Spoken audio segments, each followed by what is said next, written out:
From clerk. County Commissioner Alicia Reese. Good afternoon. I'm County Commissioner Denise Driehaus. Jeff Aludo, County Administrator.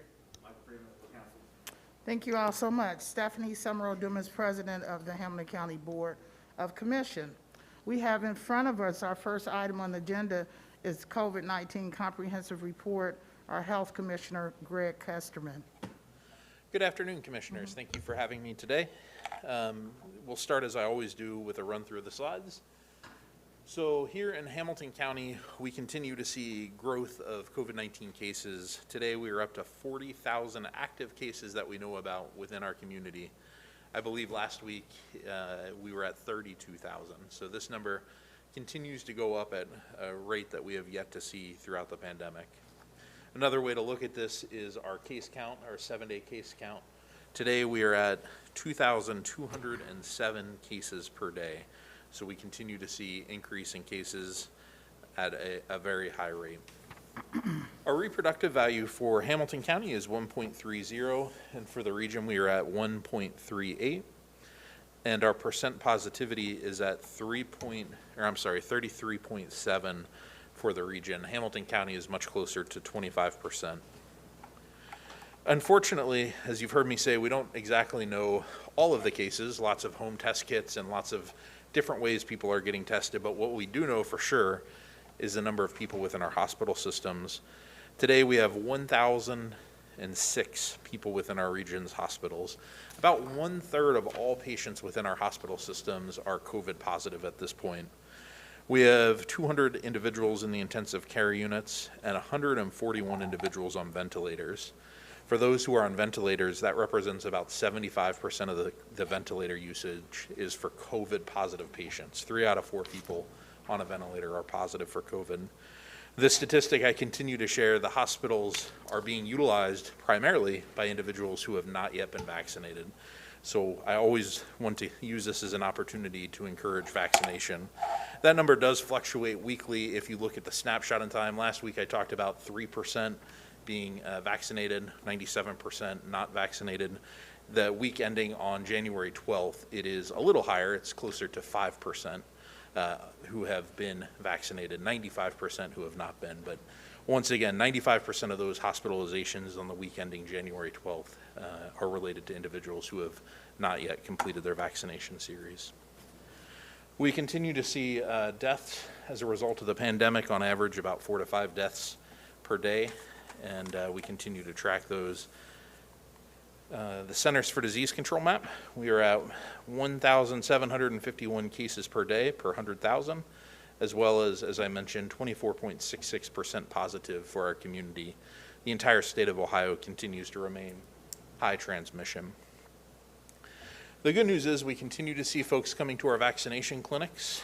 We have the highest growth in that younger age group, the 5 to 11-year-olds. Really all the way up to 19-year-olds. We see first doses. We've seen a lot of booster shots for those 12 to 17-year-olds that are newly eligible, as well as first doses for adults who are making the decision to get themselves vaccinated. The best spot to find information if you're choosing to get vaccinated or tested currently remains the testandprotectcincy.com website. I was on before the commission meeting today looking for testing opportunities. The number one way to get tested remains the PCR test. It's accurate and it's easy to get. And there are locations throughout Hamilton County that have appointments all day today, as of a couple hours ago when I last looked. The other item that was just announced by the federal government is free at-home test kits. This starts tomorrow. I'm excited. I'll sign myself up tomorrow and see how that works, as well as a number of my team. You can get 4 free kits per house, is how I understand it. The last couple slides are to update on masks. Lots of information from the CDC in the last 7 days on masks. I get questions all of the time. The statement, though, that the CDC has made is that you should wear the most protective mask you can that fits well and that you will wear consistently. So number one thing is to pick a mask that you're able to wear comfortably and you're willing to do all the time. There are several kinds of masks. The ones on the left, the N95 and the KN95, offer the best protection, but as I've shared with this board, to really get the full protection, the 95% protection, you have to be fit tested. For an employer to actually, if I were to require one of my staff to be fit tested and to wear an N95 mask, by law, by OSHA standards, I must fit test them, which includes a physical and as well as the actual test. You can see the woman there. She's got a pipe coming from the mask, and it actually is taking measurements to see how good that seal is. Different kinds of masks make better seals. There's very little difference between the N95 and the KN95. It's really actually the approval body that reviews them. One is predominantly for the United States, the N95, and the KN95 is for predominantly China. But both offer very similar protection, 95% protection. The other two masks up there, the surgical and cloth masks, I find most people find to be most comfortable and most people will wear most often. The surgical are slightly better. You should always wear the blue side out. That's how they're designed, if you have one with the blue and the white. Cloth masks, though, do provide some particulate control. And the last thing is, if you're choosing to wear a mask, probably the most important thing is wear it correctly. You don't want to see your nose. You want to feel the metal bridge clamp on your nose so that there are not large gaps in your mask, and so that if you do sneeze or cough, it's helping to keep that particulate within your mask and not spread into the environment. That is it for my slides. Happy to take any questions. Thank you so much, Commissioner. As we talk about vaccines, I just wanted to announce that there's a walk-up COVID-19 vaccine clinic right here in the Todd B. Portune Center Wednesday, tomorrow, January the 19th from 11 to 2. So we're trying to do all we can to be everywhere that we can. So I'll open it up for any questions or comments. Vice President Reese. Thank you, Commissioner Kesterman. I wanted to highlight a couple things. One is, we're seeing a lot, Dr. Fauci, he did I guess a testimony, and he said that everyone, more than likely, will get the Omicron. And that poses an interesting issue when we're trying to convince people to get the shot. And I know they're saying if you get the shot, you could fight it off. But there's a lot of debate out there now, because our first thing was, wear the mask, wash your hands, get the shot, you won't get you probably won't get it. Now they're saying this Omicron is running wild, and he makes a statement like everybody will get it. So are you getting any information from the CDC about that? Because it's a lot of mixed messages. The White House is saying do one thing, CDC saying something else, and to have Fauci say that everybody will get it, that has really, because I'm hearing from a lot of people like, wait a minute, if everybody's going to get it, they've got a difference of opinion. So what can we tell people, or what are you hearing from the CDC regarding that? Unfortunately, I did not hear that specific comment, but I think the messaging that I have had here and in other forums remains consistent. First and foremost, keep sick at home. And if you wake up with the sniffles, there's a high probability that it's COVID. Even if you've used an at-home test kit and tested negative, the goal is to keep everyone healthy, whether it's the flu, the cold, or COVID. Keep sick at home this year. Our hospitals are already overburdened, and they can't handle extra patients. The second piece to that message is, yes, the Omicron variant is significantly transmissible, but time and time again, I share that hospital statistic on what the vaccines are doing. You can still get COVID if you're vaccinated. You can still get COVID if you're boosted, but the chances of you getting serious COVID are very greatly diminished. In fact, the CDC was, I know, the topic of conversation a couple weeks when they talked about the Omicron variant really only having a major impact on individuals with comorbidities, meaning other illnesses that could get you sick. And that still holds true. We know that the vaccine, if you're vaccinated, it's doing a great job, particularly for healthy people, particularly for young people.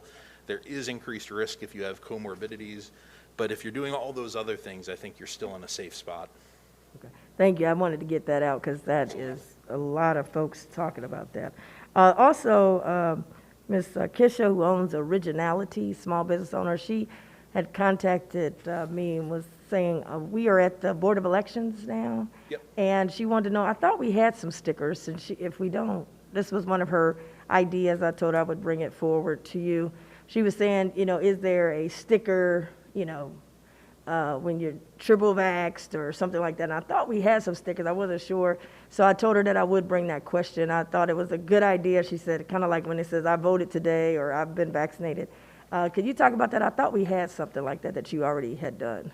Yeah, about the same size as the voted today stickers. We're giving out I got vaccinated stickers. It is possible, we just finished the fiscal year for the county.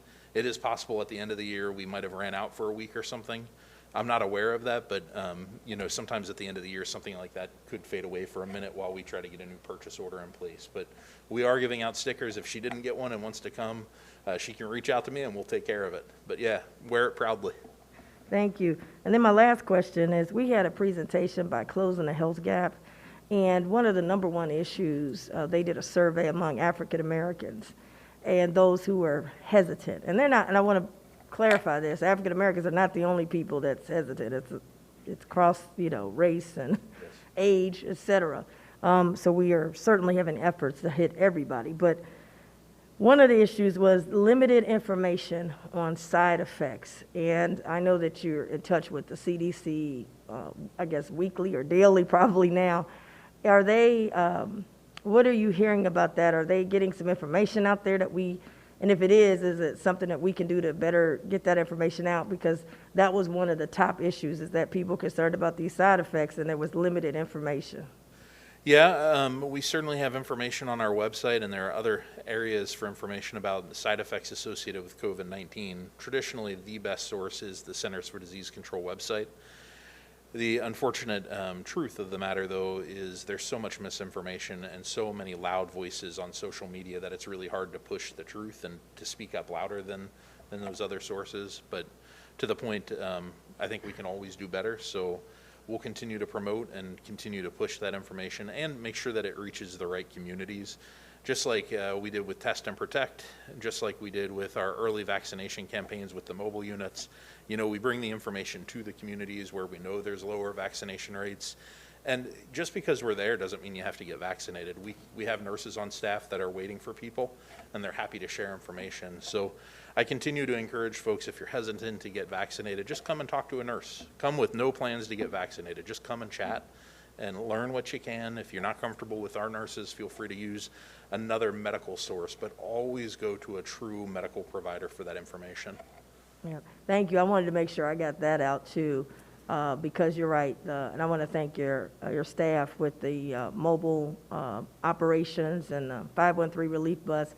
I've seen people there talking for, an hour or 2 hours. There's no rush. They're willing to answer every single question and kind of doing it on the terms of the person, because we're right. actually in their neighborhood where they feel more comfortable. So just wanted to highlight that. And if there's anything else you think of that we can do better to support that, please let us know, because you're right. There's a lot of information that's out there. Thank you.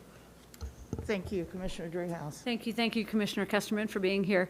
I want to kind of follow up on that. I was going to ask about the comments related, and because I think we're all hearing them, that people think Omicron is so omnipresent, that everybody's going to catch it eventually, or so which makes people think, well, maybe it doesn't make sense to wear the mask, maybe it doesn't make sense to be as careful as I've been. But we have long haulers related to COVID, and so I think Commissioner Reese was referring to the side effects from getting the shot. I'm interested in knowing more about the side effects if you get COVID, and have you seen folks from the Omicron have some of those long haul side effects after they've gotten it, whether it was mild or not? The brain fog is real, the memory loss is real. And so have you seen the same kind of effects with Omicron that you did with Delta?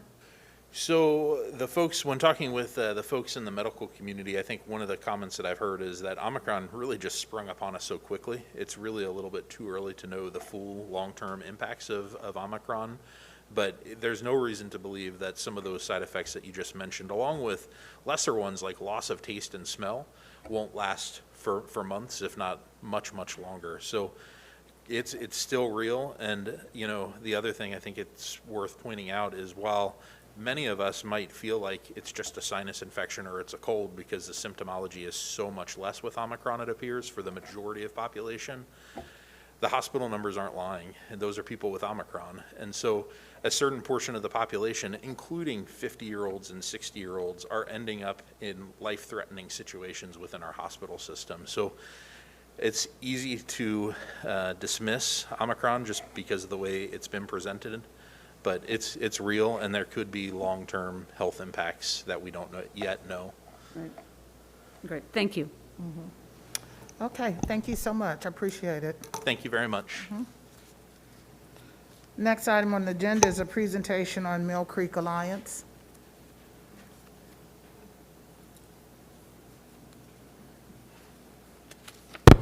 Hello. Hello. Thank you, Commissioners, for having us today. My name is John Mangan. I'm the Board Chair for the Mill Creek Alliance. I'm also a Board Supervisor for Hamilton County's Conservation District. Even though the Mill Creek Alliance certainly has a professional staff that does most of the work for the Mill Creek, and certainly deserves most of the credit based on the things that Dave is going to share with us today. They're also very fortunate to have a active and involved board of over 20 members of Hamilton County citizen volunteers who are convinced that the Mill Creek is an untapped asset for the people of Hamilton County, and it's kind of long overdue to take advantage of that untapped asset. So Dave and I are certainly here to update you on some of the recent successes that have taken place, but we're also here to encourage collaboration and partnership so that we together can take this untapped asset and realize it for the citizens of Hamilton County sooner than later at a faster pace. Dave?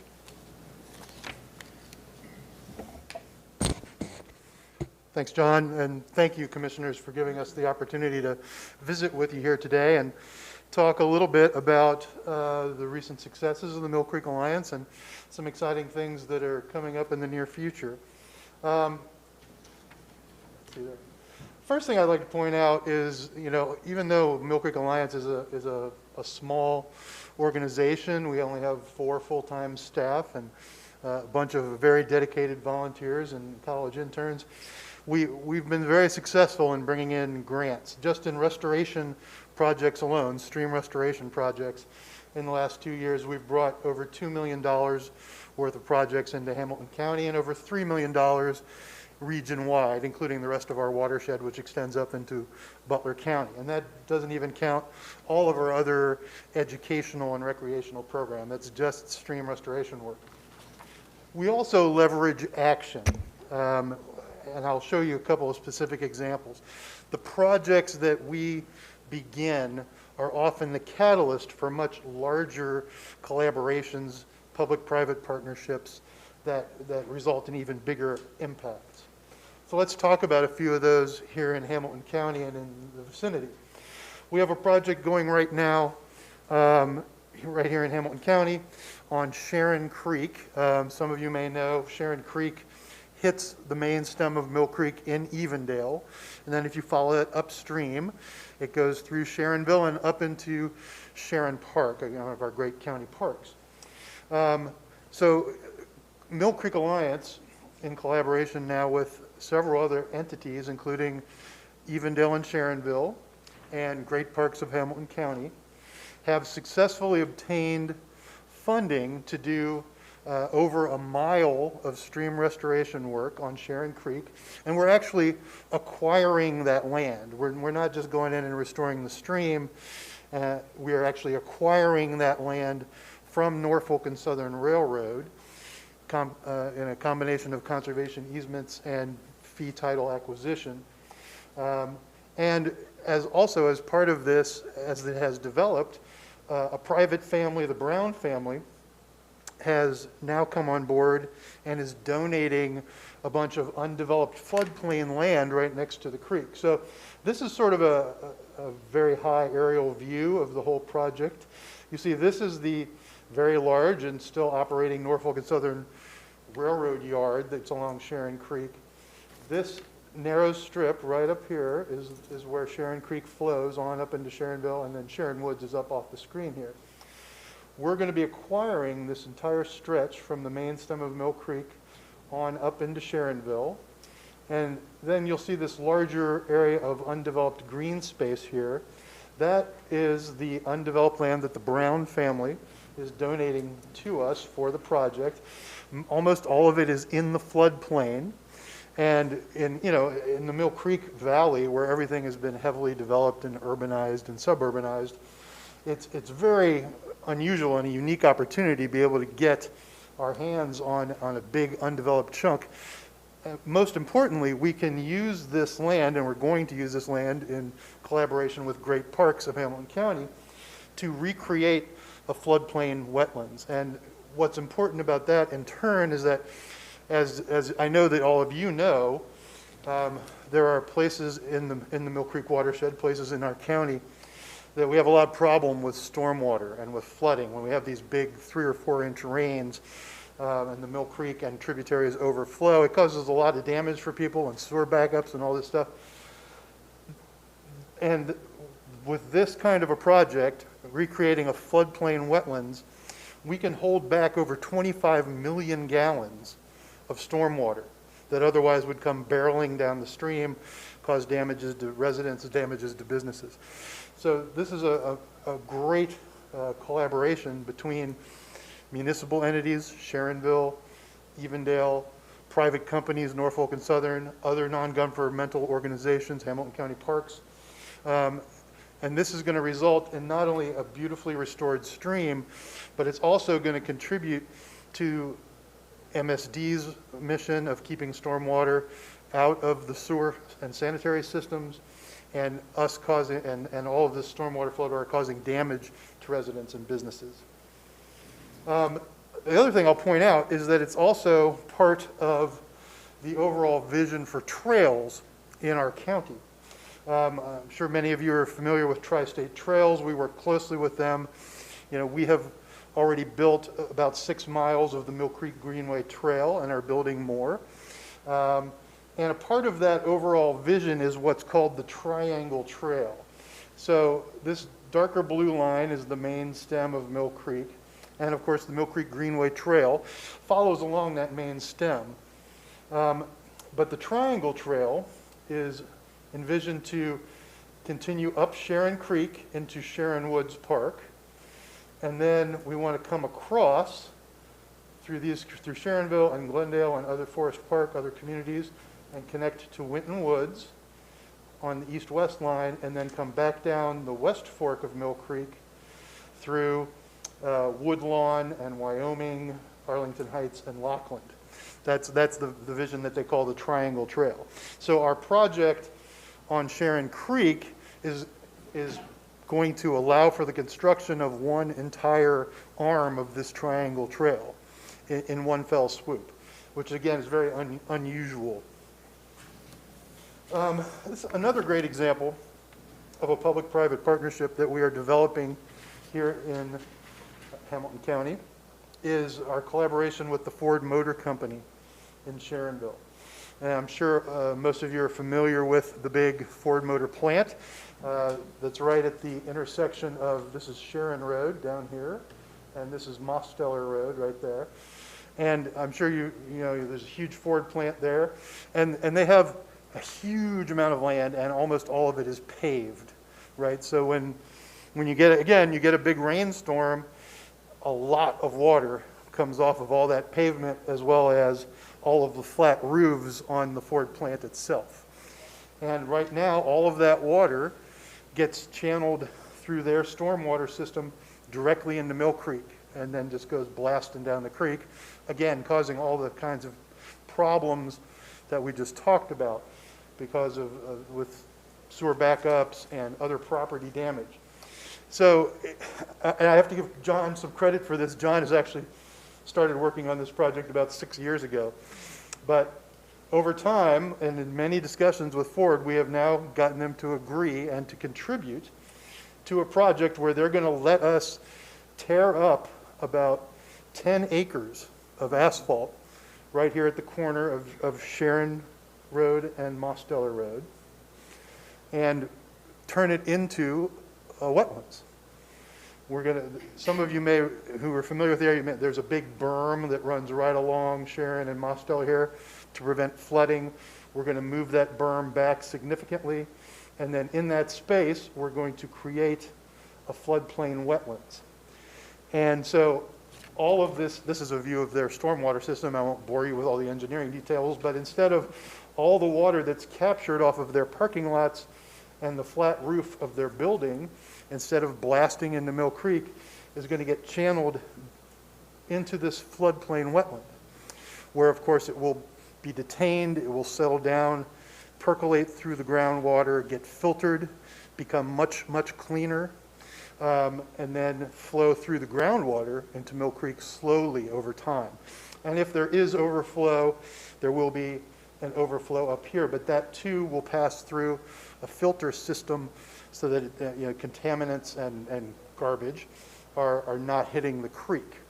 So this, again, a wonderful example of a public-private partnership and bringing significant resources from a large private company to redevelopment on the Mill Creek. There's one project that's not in Hamilton County. It's just across the border in Butler County. I wanted to point it out because it is another great example, and I think it shows a model of what we can do many other places in Hamilton County as well. This is actually right across the border in Butler County we're calling the project the Westchester Wetlands. We recently were awarded one of the first H2 Ohio grants outside of the Lake Erie area for restoration work. We were given $500,000 essentially to restore a 15-acre floodplain along the Mill Creek. And this is the piece of property we're talking about right here. For those of you who are familiar with Westchester and the Union Center Boulevard area, you know that that area is built up very, very rapidly. And that area, frankly, contributes a whole lot of stormwater to the Mill Creek, which then comes barreling down the stream and hits Hamilton County. And we have a number of landowners that we know and work with that are sort of right on that borderline with Hamilton County and Butler County on Crescentville Road that experience a lot of flooding issues because of water that is hitting the stream up in Butler County.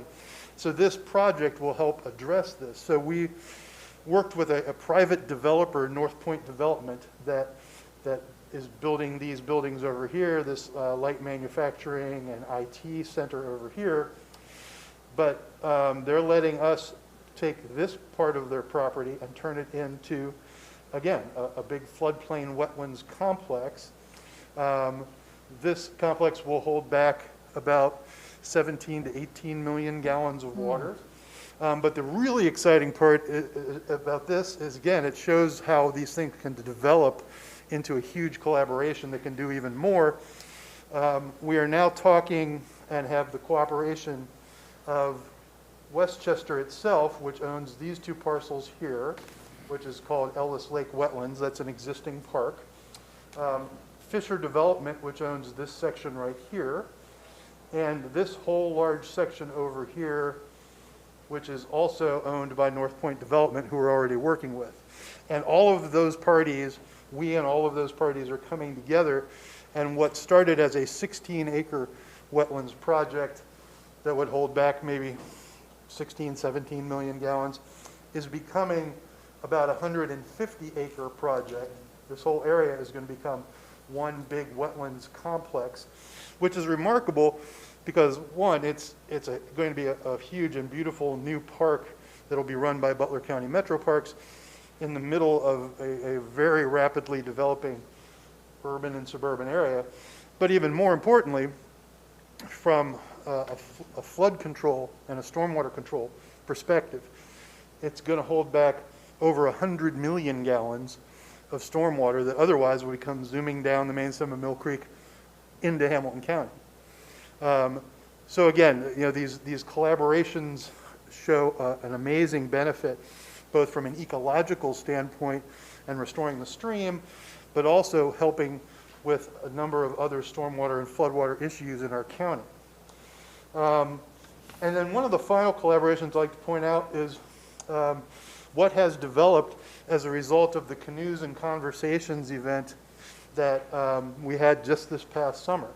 And Commissioners Reese and Driehaus were with us and able to speak that day. And I know that Commissioner Dumas had been planning on being there as well and had an emergency come up and wasn't able to make it. But, you know, we gathered that day, elected officials from the county, from the city, some state representatives and senators as well, business leaders, fundraisers, community leaders from many of the different watershed communities, all to share a vision of what the Mill Creek can mean now that it has become so much cleaner and so much more available for recreation. And this event, and here's a quick shot of Commissioners Driehaus and Reese speaking. This event has really catalyzed an amazing effort and an amazing amount of momentum now to finish the crown. And some of you are familiar with the crown, which is sort of envisioned as a trail that goes all the way around the city of Cincinnati. But the part that has been sort of ignored in that has been the Mill Creek part, which goes through many of our underserved communities in the lower watershed, particularly from north side down through South Cumminsville, North and South Fairmont, Millvale, Lower Price Hill. And the Canoes and Conversations event has now spurred a collaboration with many of the same parties that were able to help bring about the Wasson Way Trail and the completion of that. Many of the private foundations, many of the fundraisers, many of the companies and private organizations that all came together to acquire the land and acquire the funding necessary to complete that section of the crown have now coalesced with the Mill Creek Alliance and are working rapidly towards completing the Greenway Trail all the way down to the Ohio River, which is going to bring an amazing amount of opportunity from many different perspectives to our lower watershed communities. Obviously, health and recreation benefits of having a trail, but you know, as we've seen in trails all across the country, economic development and other opportunities follow these trails. There will be jobs created as a result of this trail. Businesses want to locate along trails. People want to live along trails, but we're also trying to do it in a very conscious way to make sure that it is done in a way that's going to promote diversity, equity, inclusion, that there will be opportunity and first opportunities for the folks that live in these communities. We're going to do everything possible to avoid gentrification and having people pushed out of communities. That is something that we and Tri-State Trails and other partners are insisting on with all the other folks we're working in. So we think that, you know, affordable housing and economic development and job opportunities, as well as the health and environmental benefits, will follow this trail. And that this has really just sprung up virtually overnight since the Canoes and Conversations event this summer that you all were so kind to help us with. And your presence there really spurred a lot of attention and galvanized a lot of action, and we want to thank you for that. So, and that's just a quick overview. So that's really all I have. I know that John had a few remarks to close with, but thank you for your time and attention. Just a quick wrap up again. I think you can see that we're a small organization, but we certainly punch above our weight. We get an awful lot done, but it's so frustrating because there is so much more to do. There's so many opportunities. There's no limits with opportunities on the Mill Creek and the Mill Creek Valley, but there are limits, unfortunately, with staff and with resources. And the way we get around it is by collaboration. So again, I want to thank you all for your time and your attention, sharing this with us. And I'd like to move forward that Dave and I could work with you and your staffs to start pinning down some things where we can collaborate more fully to push this resurgence of the Mill Creek, but at a faster pace. Thank you again for your time and your interest. Appreciate it. Thank you so much. If you can stay there, we may have some Sure, yeah. questions or comments. And Yeah, so absolutely. thank you for the work that you do. When you talk about the partnership, and you can correct me if I'm wrong, you guys get the grants, and the partnership with, say, Sharonville and Ford Motor Company is that they allow you to come in and take over their certain portions of their land in order to implement what you're doing. So those are the partnerships. For instance, Ford Motor didn't put any money into it, but they allowed you to come into those 10 acres and do what you need to do, correct? Well, as a matter of fact, yeah, that is usually the model, but actually, in this case, Ford has given us some money Okay. to do the preliminary engineering and concept design work, which will in turn allow us to apply for the larger grants that are necessary to complete the work. So Ford has put some skin into the game already, and probably will be putting more in the future.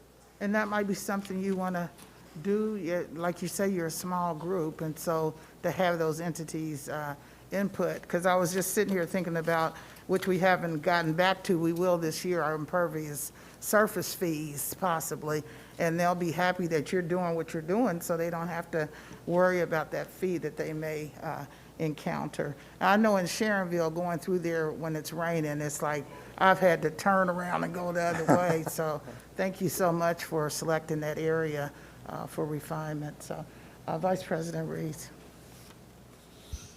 Thank you for the presentation, and thank you for the canoes and conversation. That was great. I think it was raining that day. It started raining on us. It rained in the morning, but it cleared off It for us. cleared up for us. Very interested. Thanks for the partnership. Obviously, that is critical. And you shared, obviously, the Mill Creek going countywide, which is very important. I'm really happy to see the Clean Ohio Fund, because I know we were at the state level, you have things that pass, but you wonder, like, you're bringing that bacon back home here. It's always a competition throughout 88 other counties. And I'm happy to see monies coming back here, and certainly we want more. I'll say that on the on the video, so we can send that up to the state. We want more. But one of the things that you highlighted in here, and we talked about it at the Canoes and Conversations, was the Mill Creek Greenway. And I kind of got involved with Mill Creek with New Prospect Baptist Church, because the creek is right behind it. And actually, where I live, you go to the end of my street, there's the Mill Creek right behind. They have a big fence up, don't go over, and those kind of things. And so I always wondered, like, how can we connect, like you said, from an equity and inclusion perspective, because this is all of this belongs to everyone. And I was very impressed with the presentation that you made about economic development, the issue of inclusion and equity, housing, obviously health with exercise, and it just hit like all the different points. So very interested in how we can continue to be helpful and even more helpful to get these dollars, obviously federal dollars. I'll say that to the camera again. We want our fair share, get some more down here.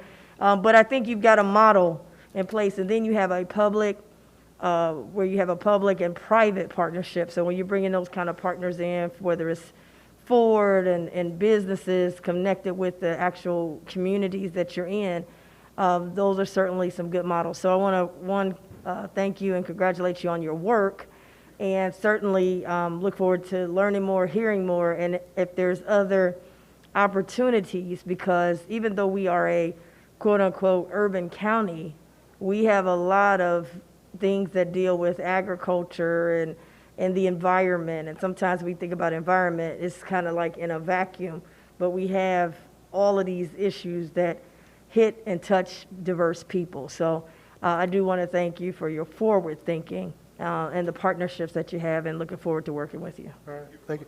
And I might point out, Commissioner Reese, since you mentioned it,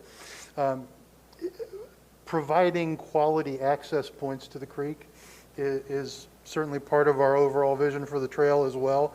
There are many places along the stream that, because there are places where the stream has been channelized or otherwise fenced off, communities don't have physical access to the creek. So we have identified about 10 priority locations to provide really nice, good quality access points by building nice gentle ramp that a family with kids can get down to the water, go fishing, paddle in a canoe if that's something they like to do. But that is part of our trail work, is providing access to the communities. Can I add one other thing? Sure. Back to the part where you're saying providing access. And I also think it's from a branding and marketing perspective, where the creek is not considered a negative, right? We're working on that. And it becomes part of, like you said, the community. There's so many kids, and we're certainly pushing our youth to have, be able to have access and understanding. I know when I was at the state, I was on the fair board. And when, they appointed me, I said, oh my God, what am I doing? I'm from the city, right? And they would call me the city girl, but then, they showed me how to milk a cow. I learned more about agriculture. And one of the things that we have here, we want to have more of our children, like you said, be able to learn how to canoe and what does this Mill Creek mean to them versus just the signs, don't go there, right? So I just want to also bring that up that you brought up in the canoes and conversations of this is something that also allows city kids that's growing up in the city, but also have access and understand, what people might not think that's available to us in our county. So that's great. Another untapped reason for being an Right. untapped asset. That's another asset part of it that we're not Right. using right now. And that is actually what our environmental education program, which we didn't talk about today, but that's really what our environmental education program is all about. We take kids to the creek and turn over rocks and find all the little critters and help them identify them, do a little basic water chemistry, talk about the bird life and the plant life that are along the stream. So we do that with many hundreds, if not thousands of kids every year. And even more as soon as we can get rid of these. Okay. Thank you. Commissioner Dreehouse. Commissioner Kesterman say not yet, so we're not there yet. So thank you both for being here, really, John and Dave. Really appreciate all the work that you've done. My first exposure to you was many years ago when you did have a bunch of kids out at the creek, and I know it was a Clean Ohio Fund. I was a state rep at the time, but there was some money going in along right where North Side is in that section of the Mill Creek, which I've been known to bike every now and again when the weather permits. So it's great, but it's short. And so I hear you about this extension and the collaboration between the Crown and the Mill Creek Alliance, because I think, we've spent, they or the bike enthusiasts have spent a lot of time creating this network, which I applaud. However, much of it is very East Side centric. And so I have encouraged Wade to think about moving to the west, and and the Mill Creek is kind of middle west. We're kind of moving in the right direction there to make sure that the trail system is equitable and serves everybody in the community. And obviously that will take many years for us to get to that. But this Mill Creek piece is a linchpin in moving in that direction in so many ways, whether it's you're talking about geography or the people that are impacted by the Mill Creek and any trail that goes along the Mill Creek, because it goes through so many communities as you travel to the north and to the south. So I'm very, very excited about, and this board approved of $350,000 towards bike trails in our most recent version of the budget. And so yet to be decided, we put it in the TID, the Transportation Improvement District, which is where a lot of the bike trail money has come from. And so we've made sure that there is money in that fund to accommodate some of these partnership opportunities that you talk about. So we're super excited about it. And I just want to, again, thank you. I know you guys have been around a long time doing this work, but the collaboration that you have shown amongst yourselves and organizations that are similar to you, and then outside to not as obvious partners like the Ford Motor Company and some of the others, it's just really, it's really great to see the energy behind this. So I think this board, I think we've all said it, stand at the ready to help, especially on this Mill Creek piece, where you incorporate not only the stream, but the trails and some of the recreational opportunities. And to me, access points, there are literally access points, but there are access points where when you're riding your bike or walking along that trail, and you see the creek there, that's an access point. You know, it means a lot to have the vegetation there and the wildlife there and the stream there. So I think there are a couple different ways. You don't literally have to go into the stream to access the stream. And so, you know, I've benefited from that personally, and there are lots of people that use that trail out there. So I'm glad there's more to come. So let us know what we can do. Thank you so much. We appreciate your time and your help. Thank you so much for coming. Thank you, Commissioners.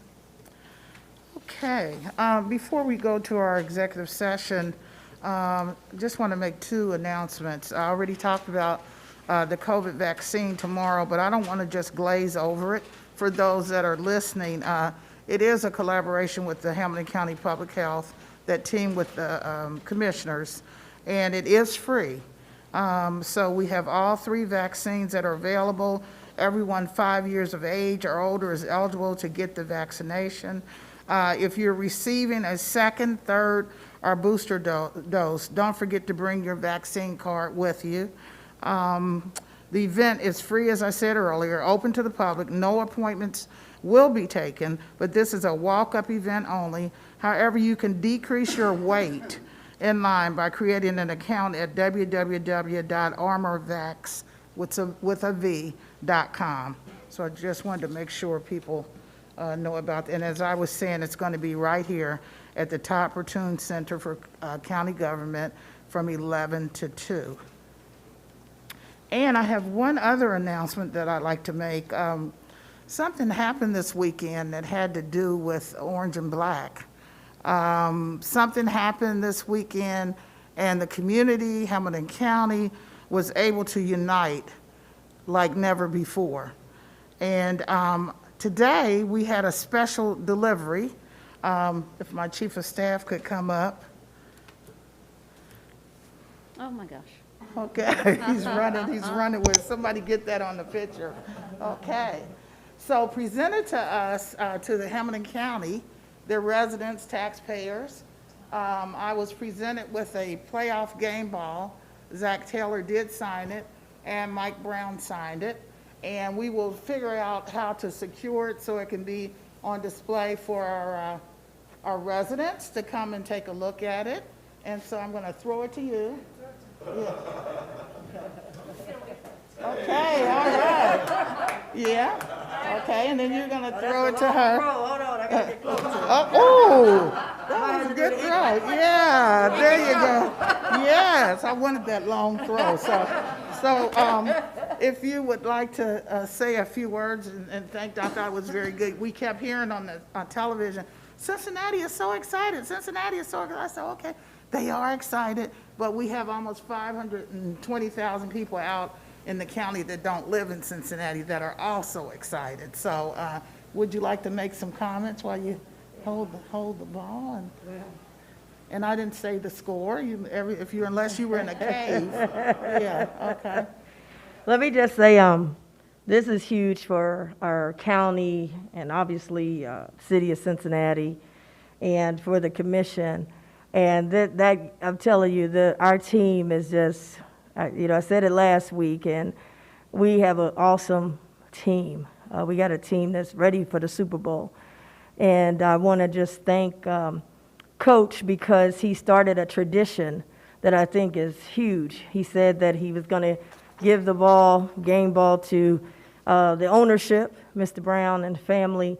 He's going to give it to the city and the county, but he's going to give it to the fans, these restaurants, bars, at a time when restaurants and bars really needed this boost in the arm. And we needed this. We've got a lot of, sad and gloomy news. We needed some good news, and this was something that everybody could come together on. And I was just so proud of our county, Orange and Black, and just really, I'm excited about it. I know we're on our way to Nashville, and I know it's going to be positive. But I will just say that this team has brought a different spirit. For them, obviously, it's a game, but they have really brought our county together of all races and ages, and just a lot of hope, and I'm just so excited about it. Of course, I was out there screaming also, "Who dey, who dey, who dey?" And I just want to say this, I had to take on everybody. I said, they must have put me in the wrong area.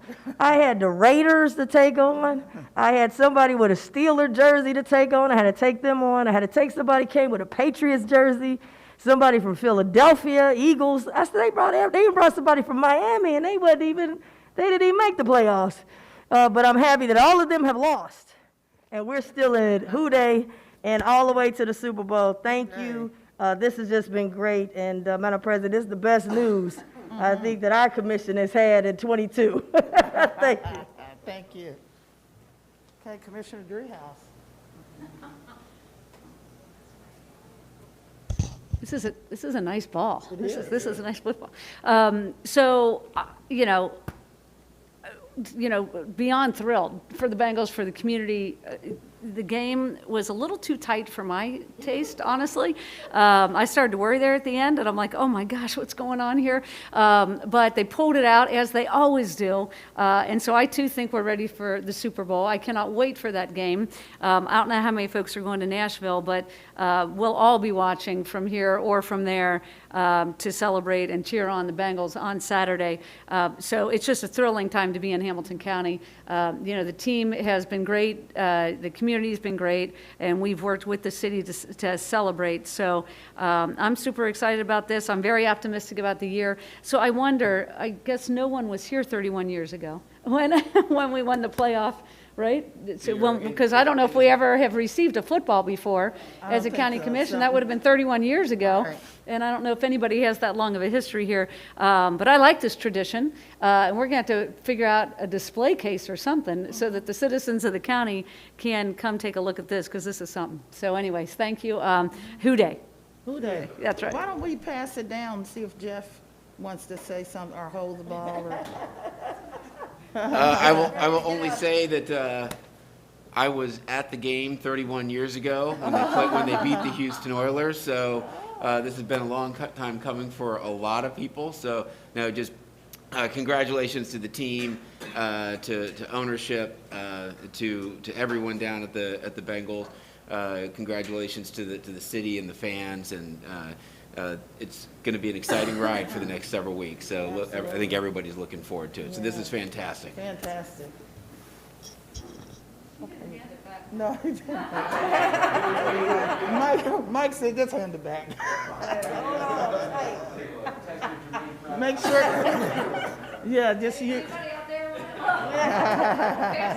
So, and just use your sanitizer. But anyway, so this was awesome. As I was saying, this is really surreal to me because my dad worked for the Bengals for many, many years.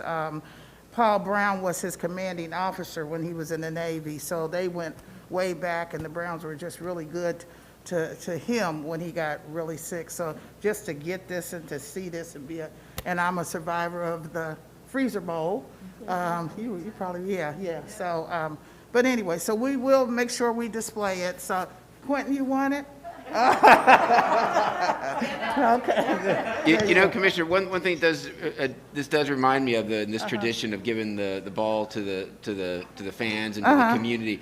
I remember on that last playoff game they won down at Riverfront Stadium. Yeah. There was a story written in the Inquirer, I think, and it was a media piece about how I think one of the touchdowns was scored, I think, on a scramble by Boomer Esiason, and he ran into the end zone and launched the ball up into the stands, threw it into the stand, and people were asking about, what does that mean? Do the fans get to keep it or whatever? So this is a true way of making sure that the fans of Cincinnati get to keep the game ball. So this is great. Absolutely a true way. And you heard the latest when they threw it in the bar, and the gentleman caught it in the bar and took it home. Yeah. He thought it was his, but just yesterday or whenever, and he did bring it back. So I think he should get one just for being so honest. So, okay, so we'll move forward. Before we go, and I make the motion for executive session, any other comments that we need to, no, have none.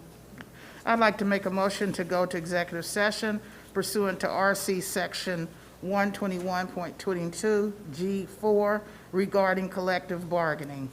Second. Commissioner Summer Dumas. Yes. Commissioner Reese. Yes. Commissioner Dreehouse. Yes? Thank you.